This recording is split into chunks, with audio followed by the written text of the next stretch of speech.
Far, we've been doing solving linear equations. Section 5, welcome by the way, is to solving graph linear inequalities. So with inequalities, we get some new symbols, new vocabulary. So it's good to make flashcards or something to help you learn all of these because it can be a little overwhelming if you don't take some time to study and learn them. Yeah, there should really be a parenthesis right there. So for greater than problems, the symbol is, I don't know, it's this symbol. I don't know how to describe it. It's just the greater than symbol. It's like a sideways V, I suppose you could talk about it. So the way you would use it is whatever number's bigger, the bigger end is going towards it, and the pointy end goes towards the smaller number. And then if you're going to graph it, so graphing something like x is greater than 3, you would find 3 on the number line and draw a parenthesis, and then draw the arrow to the right. Maybe the parenthesis was there, it was just hard to see. And in interval notation, I think it's helpful to graph it first. And then the interval notation is you're going to write your lowest value first, comma, and then the highest value. So it's always low to high. And if you're not including the 3, you would use a parenthesis. And it's the same as what we put on the graph. We use a parenthesis. In your homework, you're going to see an open dot and then a line with an arrow. I think just the programming homework system can't handle the parenthesis bracket, so we use open dot, and then down here for including the 3, we'd use a closed dot. So open dot is not including, and closed dot is including. All right, the next symbol is greater than or equal to, so it's got that extra equal to, or the line underneath it. So the way you would use it is the same. You would have the big end pointing towards the larger number.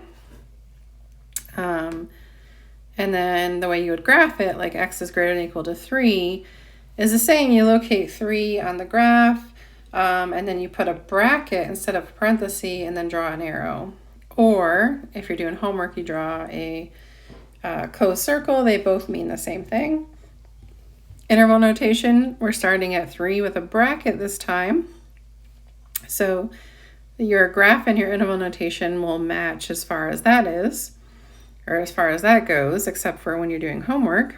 And then draw a line to the right because we're saying anything bigger than 3 is going to be a solution. Comma, infinity. Infinity always gets a parenthesis. Moving on, we have less than. So less than, it looks similar to greater than, except we're pointing it the small end. I mean, it is the same. If you look at my example, 3 is less than 4. The big end is pointing towards the bigger number, is pointing towards the 4. But the way we would read it is 3 is less than 4. And less than or equal to is the same thing, just with a line underneath it. So 2 is less than or equal to 3. It just means that it could be less or it could be the same, the equal to part. So for the graph, this time we're drawing our arrow to the left because it's less than. We're saying x is less than 1. So anything below 1 with a parenthesis, and then our interval notation, same thing, we're going to have the parenthesis, 1 is my highest number, and then it goes as low as, if you keep going on the number line, it goes forever. But we represent that with negative infinity, and infinity and negative infinity always get a parenthesis. And then finally, x is less than or equal to 1, so locate the 1 on the number line, draw the line to the left, and interval notation, it's going to be parenthesis, negative infinity, comma, 1, bracket. And for the less than, we could also graph it with an open dot, arrow to the left, and with less than or equal to, closed dot, arrow to the left. So I think I have a, no, I guess not. So if you want to make yourself like a little some flashcards or a table or something. So we have less than is parenthesis or open dot, greater than also parenthesis, open dot, less than or equal to, greater than or equal to are going to be the brackets and close dots. And then I have a little thing here about interval notation. We've already talked about that. So let's actually solve some problems. So first we just want to get familiar with how after we solve an inequality, how we graph it and put it in interval notation. So x is greater than 5. I just want to draw a number line. And you only need to put the number that you're talking about on there. So I'm going to put 5. And it's a greater than, so I'm going to do a parenthesis and draw an arrow to the right.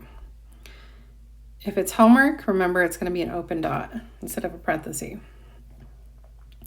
Interval notation would be parenthesis 5, comma, infinity. And parenthesis always goes around infinity. And x is greater than or equal to 5 is going to be very similar. Put the 5 on there, except we're going to have a bracket and an arrow. So bracket 5 infinity, or close dot and an arrow.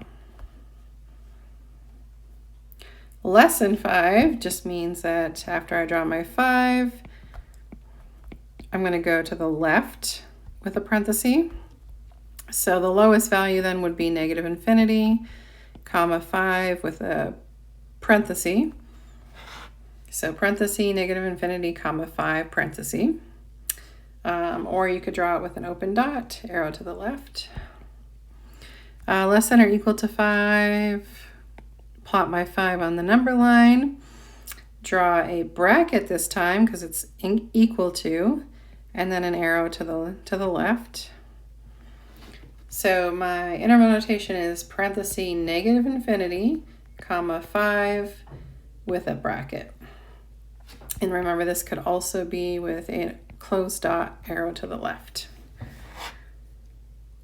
All right, so really, here's all the rules, and I don't like how it cuts onto the part of it's on the second page there, but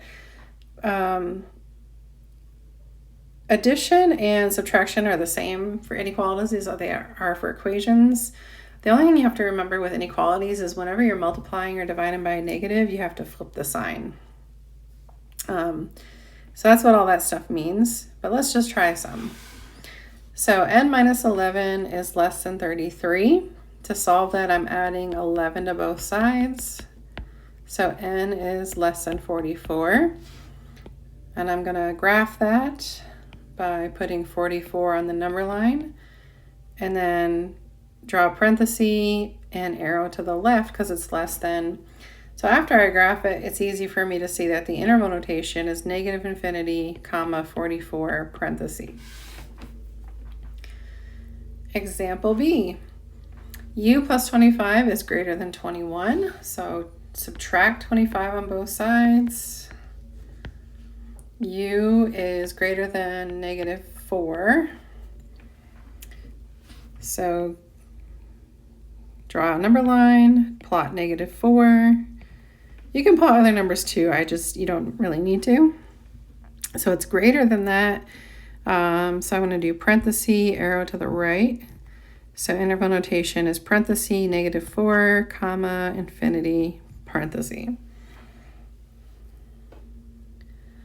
All right. 8x is greater than 72. Just divide by 8, which is positive, so nothing special there. X is greater than 9, so plot 9 on the number line and draw an arrow to the right with a parenthesis. So it's parenthesis 9, comma, infinity, parenthesis. D. To solve this, I'm dividing by negative 5, which means I need to flip this inequality. It's going to be less than or equal to. So it's going to be u is less than or equal to, I'm not sure what that is actually. 5 into 65. Oh, 13. So negative 13. So that's it. When you divide by a negative, just flip the inequality. So draw my number line